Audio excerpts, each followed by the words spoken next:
하나님도 모르고 아들 예수님도 모르고 또 하나님을 믿어야 될 이유도 모르고 그래서 마음은 열리지 않고 엉뚱한 소리하고 이런 분들을 만났을 때 여러분 어떤 느낌이십니까? 벽을 마주하는 것 같습니다. 그럴 때마다 탄식처럼 이렇게 고백하게 됩니다. 하나님께서 하셔야 되겠습니다. 아주 정직한 고백입니다. 그리고 때로는 이 교회를 몇 번 나와본 이들을 그래서 믿음을 가져보려고 믿어보려고 애를 썼던 사람들을 만나서 대화를 나눌 때가 있습니다. 안 믿어진다는 거예요. 동의할 수 없다는 겁니다. 그리고 받아들여지지가 않는다는 겁니다. 근데 믿어보려고 그러는데도 안 되는데 어떡하냐고 이런 사람도 있습니다. 이런 분들을 만날 때 더더욱 탄식이 나오죠. 하나님께서 하셔야 되겠습니다. 말재주 없는 게 너무 아주 이렇게 좀 한탄스럽고 어떻게 하면 이런 분에게 하나님의 살아계심을 아주 잘 설득력 있게 증거할 수 있을까 아주 아쉬움이 큽니다. 그러다가도 이런 생각에 이르게 되지요. 그럼 내가 설명 잘하면 믿을 수 있을까? 내가 설명을 기가 막히게 세련들에게 서론본론 결론 정말 동의하지 않을 수 없도록 그렇게 잘 하면 이 양반이 믿을 수 있을까? 그런 생각 대목에 이르면 이것도 안 된다. 하나님이 하셔야 됩니다. 이런 고백을 하게 됩니다. 교회 신앙생활을 하시겠다고 그래서 이렇게 몇 년 이렇게 장기간 예배 참석하고 그래서 교회에서 활동을 하면서 겉으로 볼 때 그리고 본인도 다 크리스찬이라고 그럽니다. 다 믿는다고 그래요. 그리고 누가 봐도 다 믿는 사람이에요. 그래도 그 속에서 무너지지 않은 이 불신의 벽이 많음을 느낄 때가 있습니다. 평소에는 그런 분들은 말 안 합니다. 은혜 받았습니까? 예. 어떻게 좀 요즘 신앙생활 하실 만합니까? 예. 어떻게 요새 성경 좀 읽으십니까? 아이 그저요. 뭐 이러지만은 속 얘기 안 합니다. 그런데 어떻게 하다가 자리가 펼쳐져서 진짜 속을 내놓을 수 있는 기회가 됐습니다. 어떤 분이 막 은혜를 받았다든지 믿었다든지 그런 그분들이 입을 닫고 있겠지만 누군가 한 분이 삐죽이 난 말이야 근데 잘 안 믿어져. 나 신앙생활 오래 했는데도 그래. 근데 이걸 참 어떻게 말하기도 그렇고 그래. 이렇게 이야기 시작에 나오면요 물꽃 터진 것처럼 당신만 그런 게 아니라고 나도 참 그럴 때가 없지 않아 많다. 이런 분들을 만나면서 신앙의 성장이 어느 대목까지는 되는데 어느 대목을 넘어가지 못하고 성숙이 어느 도를 넘어가지 못하는 그것만 넘어가면 정말 하나님의 자녀로서 더 신실하고 더 복되고 더 기름진 삶을 살겠는데 그게 안 되는 분들을 만날 때가 있습니다. 그때도 탄식은 똑같습니다. 하나님께서 하셔야 되겠습니다. 바울의 말이 이해가 돼요. 고린도 교인들한테 내가 너희들한테 말씀을 전할 때 나는 공교한 말로 하지 않았다. 세련되고 아주 준비된 말로 하지 않았다. 오직 성령의 능력으로 했다. 이렇게 고백하는 것을 볼 수가 있습니다. 여러분 신앙생활하면서 이런 분들을 만날 때 어떤 벽 앞에 있고 어떤 단계 앞에서 이렇게 딱 치고 나가지 못하는 그런 분들을 만날 때 여러분 참 고민이 됩니다. 이건요 비단 사람만 그런 게 아닙니다. 인생의 경영도 그렇습니다. 인생이 그렇습니다. 회사도 그렇습니다. 직장 생활도 그렇습니다. 어떤 사람들은 늘 일정 기간이면 직업을 바꾸지 않으면 견디지 못하는 분도 있습니다. 왜냐하면 그걸 넘지 못해서 그래요. 비즈니스도 그렇습니다. 교회도 그렇습니다. 어느 수준 이상을 잘 못 넘어요. 이게 고민이 많지요. 그래서 하나님 앞에 도움을 요청하고 이 방법 저 방법을 강구해 보지만은 인간적인 수단은 곧 이내 바닥이 나 버리고 맙니다. 저는 요즘 그런 심정으로 이제 성경을 보면서 어떻게 하면 우리 교회가, 우리 성도들이, 그리고 불신자들에게, 또 신앙생활 하면서도 벽을 뚫고 나가지 못하고 뚫어내지 못하는 이들에게 좀 속 시원한 길을 제시할 수 있을까 찾아보았습니다. 특별히 서기 2019년 아니겠습니까? 예수님 이 땅에 오신 지 2019년이 지났습니다. 교회 역사가 2019년을 가지고 있는 것인데, 그러면은 교회는 어떻게 시작이 됐고 어떻게 위기를 극복해 왔을까? 이런 부분이 이렇게 궁금해서 집중하고 주목하게 되었습니다. 그러다 보니까 사복음서 맨 끝부분과 사도행전 1장 부분에 주목하게 되더군요. 보니까 사도행전에 교회가 한 사람으로 시작이 됐어요. 예수님. 그리고 예수님 옆에 극소수의 무리 12명, 이 제자들로부터 확장됐습니다. 그리고 사도행전에 보니까 그 제자들과 함께한 사람들이 120명이었습니다. 이 사람들이 마가 다락방에서 교회가 시작됐습니다. 그러니까 교회가 시작된 게 화려한 예루살렘 성전이 아니더라고요. 다락방이더라고요.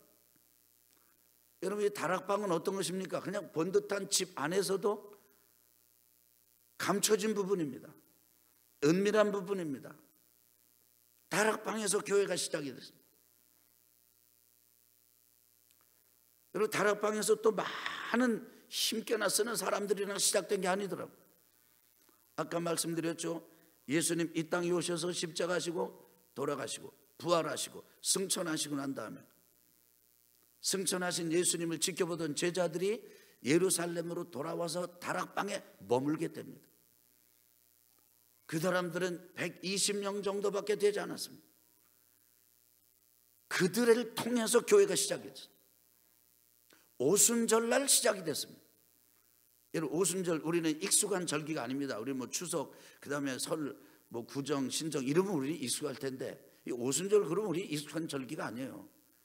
이 오순절은요, 어느 시점으로부터 5번의 열흘, 수는 열흘입니다. 그러니까 5번의 열흘이 지났다, 50일째 그때 지키는 절기가 오순절입니다. 근데 어느 시점을 시작으로 하냐면 6월절 절기를 시점으로 잡았을 때 그렇습니다. 6월절은 무엇입니까? 이스라엘 백성들이 애굽의 노예 생활을 하다가 이제 탈출을 해서 해방되어서 새로운 나라를 건설하게 된 그런 해방의 절기를 지키는 것입니다. 이 해방의 절기에 이스라엘 백성들이 나올 수 있도록, 죽지 않고 나올 수 있도록, 장자가 상하지 않고 나올 수 있도록 짐승이 죽어야 됐습니다. 하나님께서 모세를 통해서 이스라엘 백성들에게 명령을 내렸습니다. 너희가 양을 잡아가지고 그 피를 임방에 바르면, 문설주에 바르면 내가 그 피가 있는 집은 넘어가겠다. 그러나 피가 발라져 있지 않는 집에는 들어가서 장자들을 끝낼 것이다. 이렇게 말씀하셨습니다. 사람들은요, 그걸 받아들이지 않았어요. 우습게 여겼어요. 무슨 짐승 피 잡아가지고 문에다가 바른다고 그래서 우리 장자가 안 죽냐? 그래서 안 한 애굽 사람들이 많습니다. 근데 그 시간 딱 닥쳤습니다. 죽음의 신, 죽음의 영이 임했습니다. 그런데 그 죽음의 영에 정말 피가 발라진 집은 넘어갔습니다. 유월했습니다. 그런데 그 죽음의 신이, 죽음의 심판이 피가 없는 집에는 들어가서 장자들의 목숨을 다 끊어버렸습니다. 한쪽에서는 생명이 자라고 한쪽에서는 죽음의 통곡이 벌어졌습니다. 그러면서 이스라엘 백성들이 애굽에서 나온 절기가 유월절이에요. 그런데 예수님 어린 양 유월절, 그 애굽에 이게 해방이 될 때 죽었던 그 어린 양과 같은 유월절 어린 양이 되셔서 예수님 예루살렘 십자가에서 달려 돌아가셨습니다. 그래서 오순절이라고 그러는 것은 예수님이 십자가에 달려 돌아가시고 난 그 시점부터 50일째가 되는 절기 날에 이게 교회가 세워진 것입니다.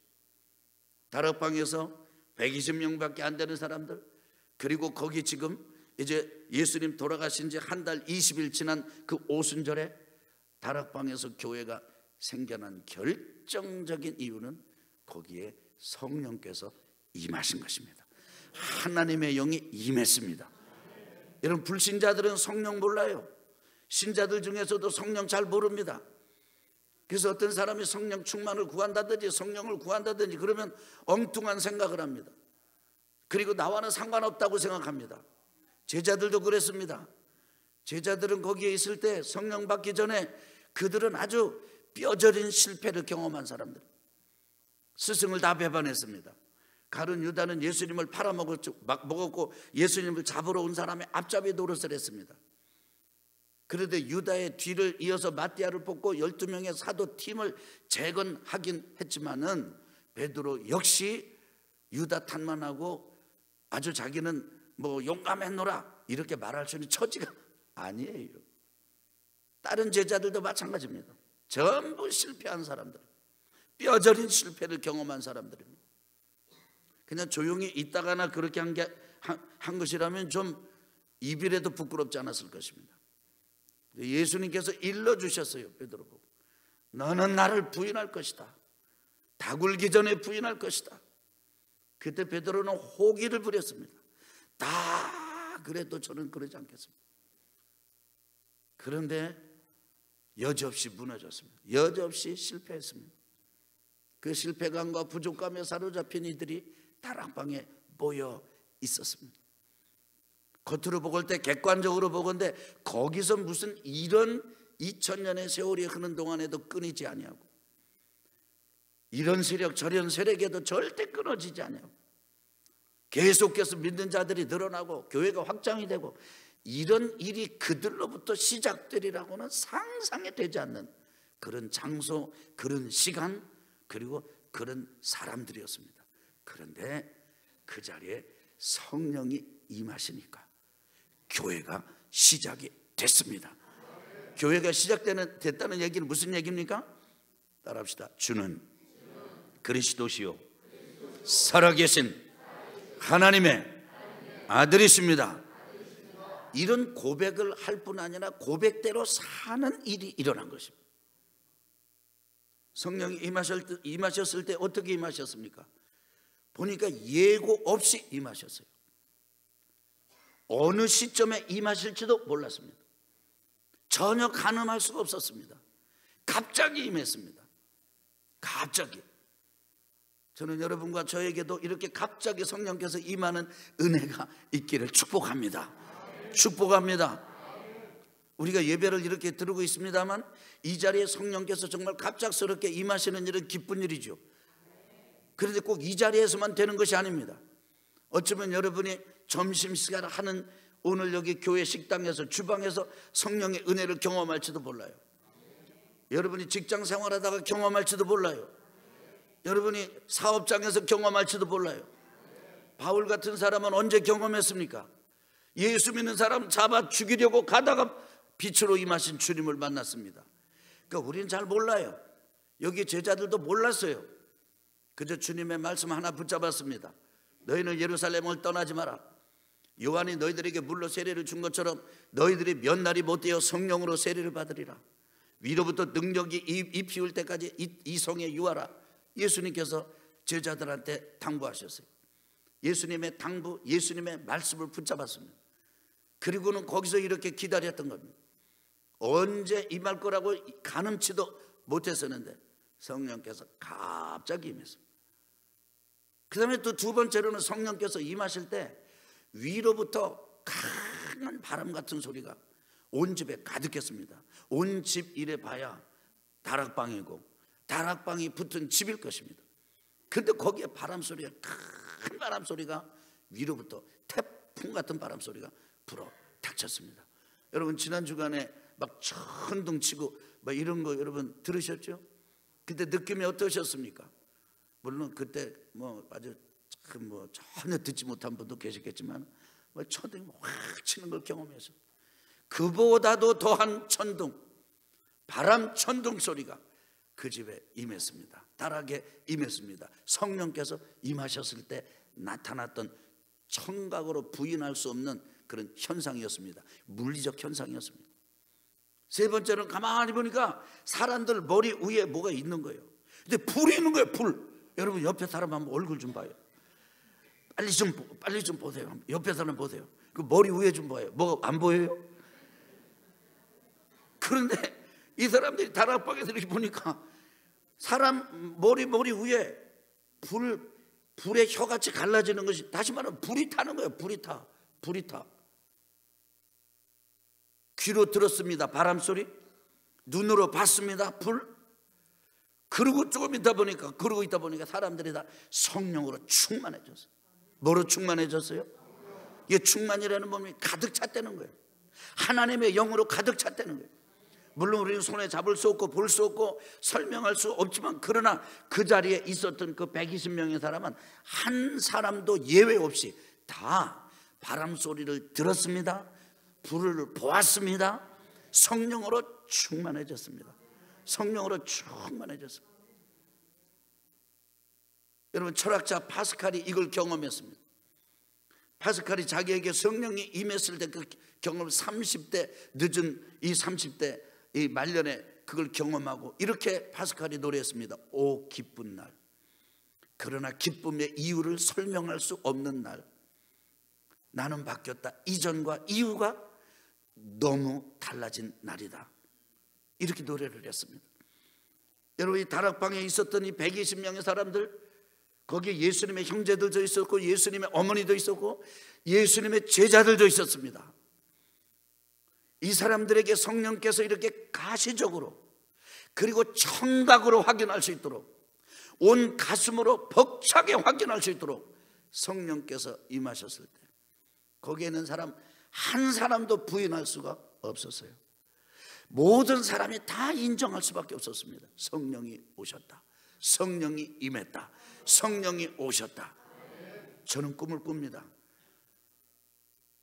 전 세계에 교회가 많고 대한민국만 해도 교회가 많고, 여기 충남만 하더라도 천안 아산만 하더라도 교회가 수없이 많지만, 어느 날 여러분과 제가 전혀 예기치 못한 시간, 그날이 언제가 될지는 못하지만 계획 세우는 시간도 아니고 가늠할 수 있는 시간도 아니고, 그러나 한 가지로 모여서 우리 평범한 우리들이 하나님을 예배하고 경배하고 하나님의 말씀을 고대할 때, 그때 성령이 들을 수 있는 그런 흔적으로 임하게 되는 날이 오기를 저는 기다립니다.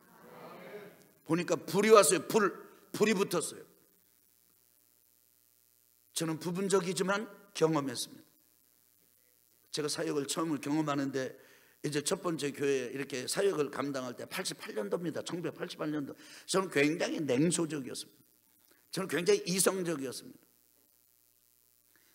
그런데 이 사역을 감당하면 감당할수록 감당할 수 없는 일이 너무나 많았습니다.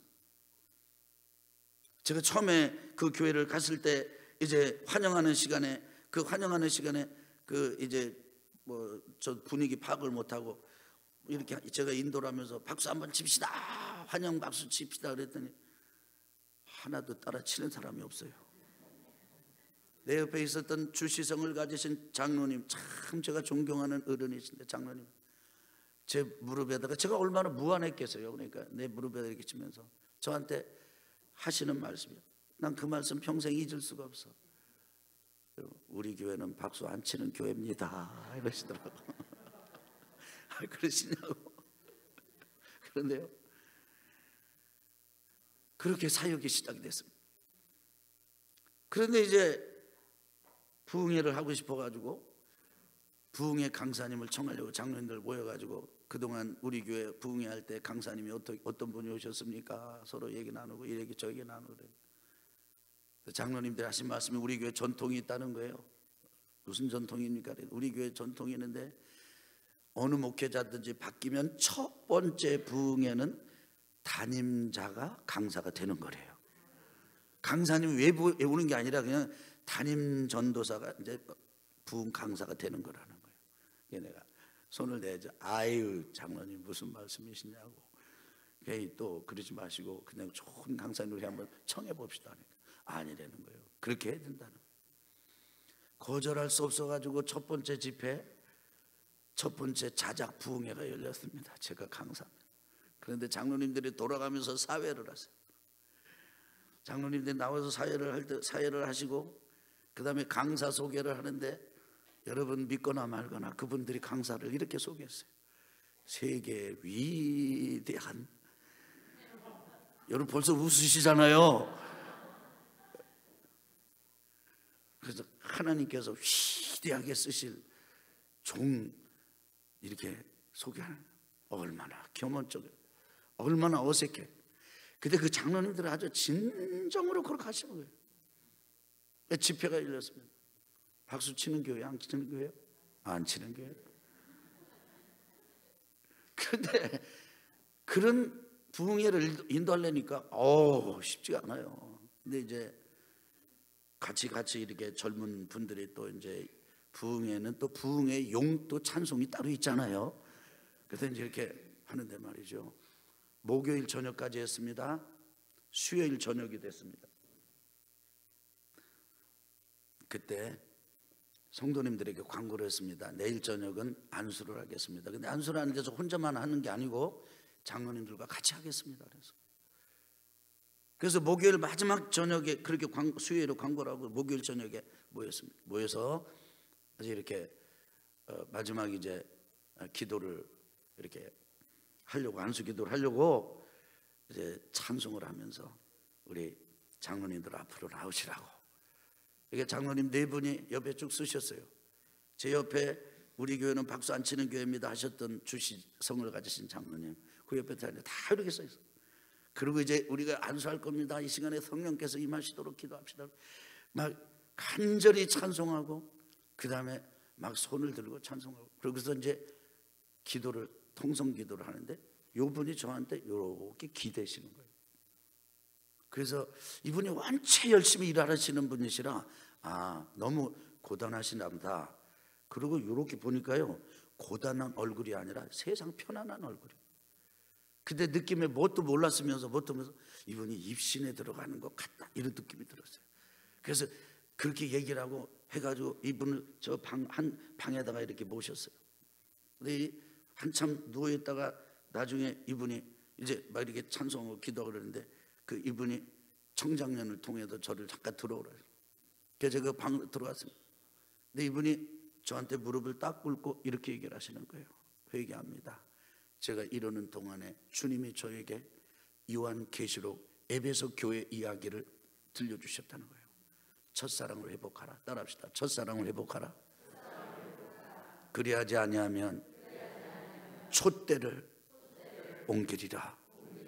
그래가지고 이분이 막 너무 죄송하다고, 전사님 죄송하다고, 제가 전사님 내가 이러는 게 아닌데 뭐 그러면서 그분이 하신 말을 박수 안 치는 게 뭐 이런 얘기를 다 이렇게 짧은 시간에 하시는 거예요. 뭐 그분이 은혜를 받았어요. 나와가지고 또 이렇게 성령께서 임하신다고 보니까 분위기가 바뀌어서 벌써 확 바뀌었어요. 막 서로 막 춤판 같이 벌어져서 막 그냥 막 80이 넘으신 조그만, 저보다도 저에게 위로를 많이 주시던 우리 그 조그만 뻥뻥한 집사님이 계셨어요.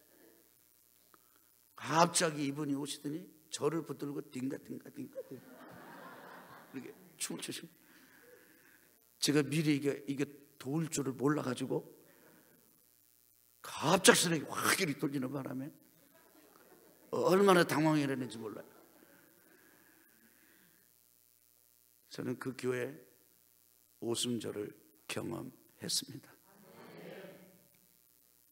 하나님의 은혜를 정말 많이 누렸어요. 지금 우리 교회에서도 그런 많은 은혜의 순간이 그동안 있었습니다. 그러나 안 됩니다. 더 와야 합니다.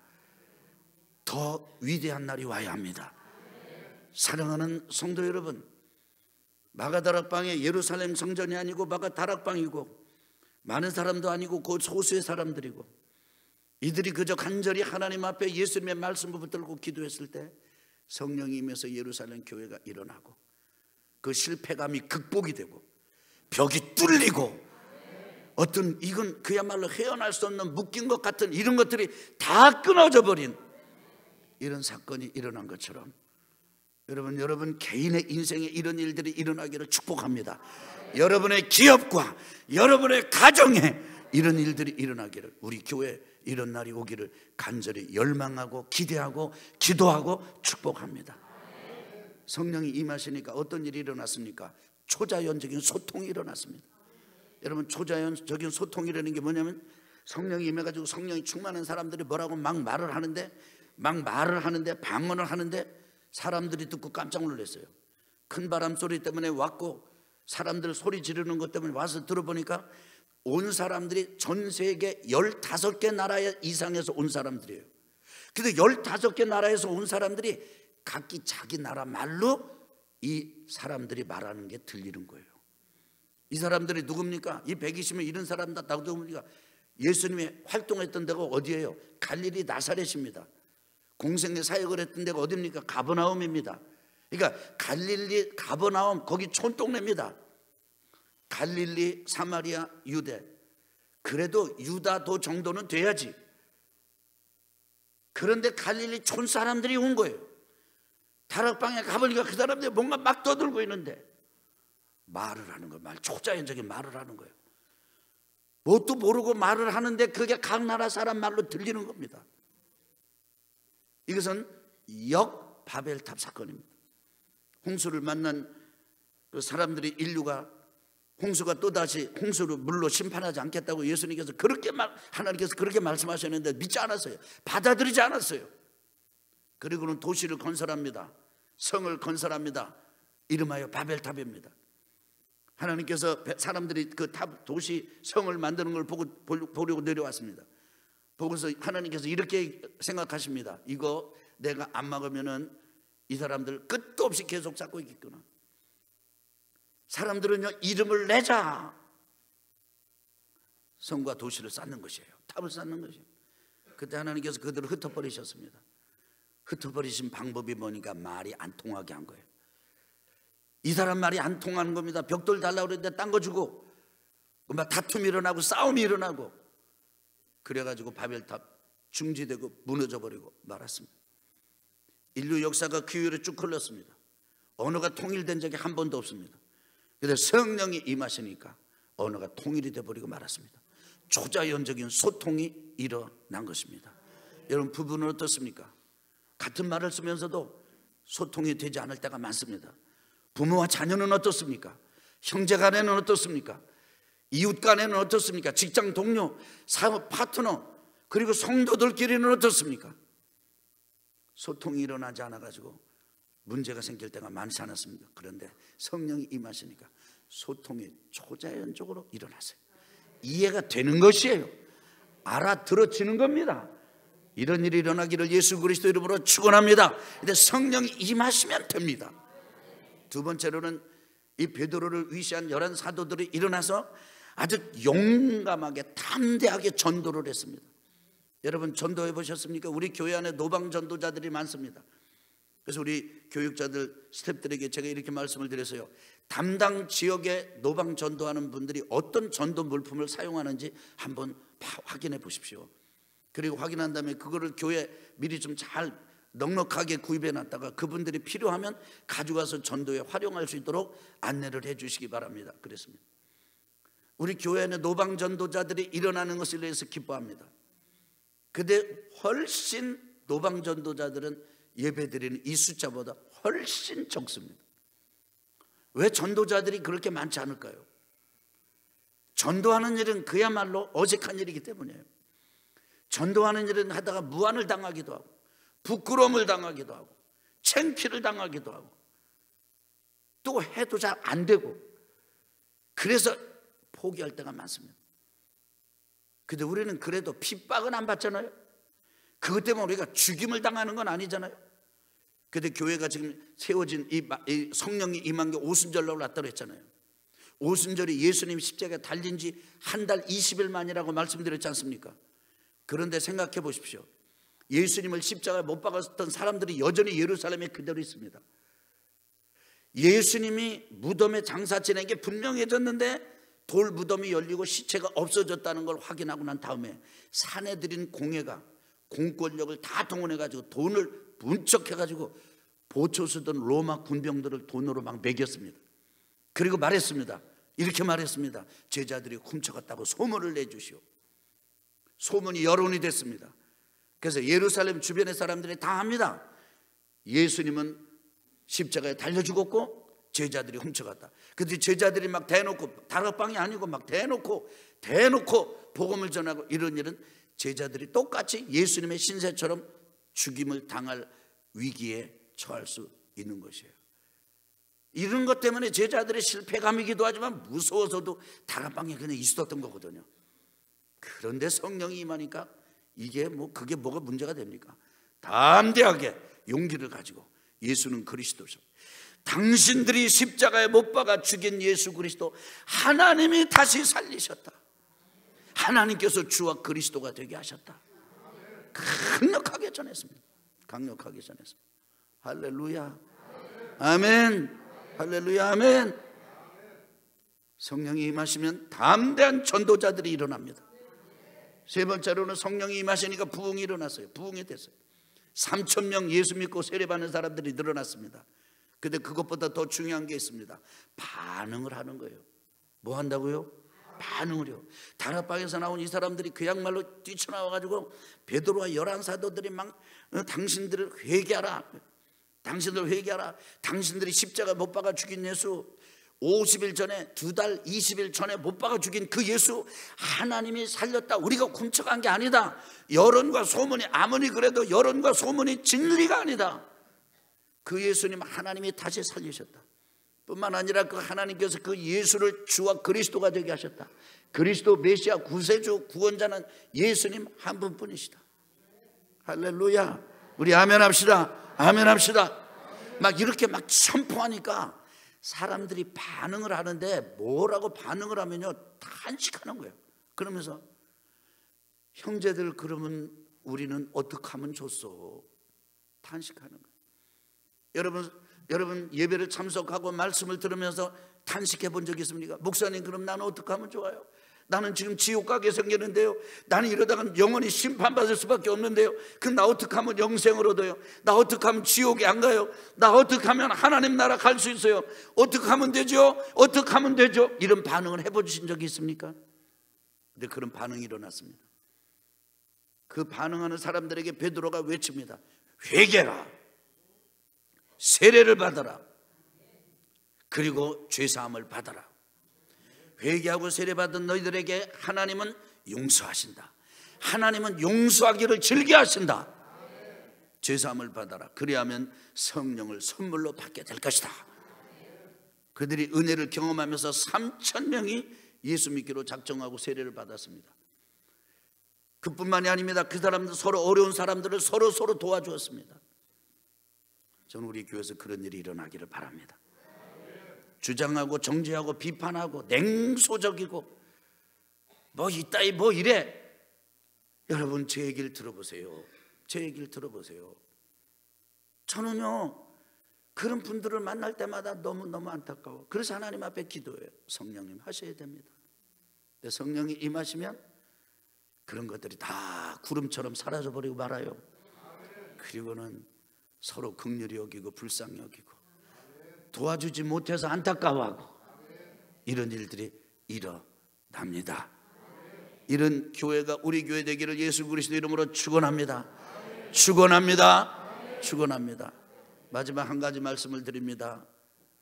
그런데 이렇게 성령이 임하셔서 역사가 일어나고 이런 불신의 벽을 뚫어낼 수 있었던 것은 이들이 마음을 같이 해서 기도했기 때문에 기도의 응답으로 주어진 것이었습니다. 우리 기도합시다. 승리합시다. 여러분 정말 하나님 나라 백성들로서 새벽에 깨어 기도하고 수요 저녁 금요 밤 모여서 기도하고 기도에 힘쓴 우리 성도님들 되시기를 예수 그리스도 이름으로 축원합니다.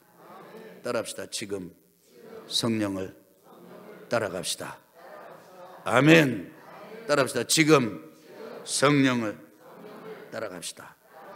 거기에 새로운 길이 있습니다. 거기에 충만한 길이 있습니다.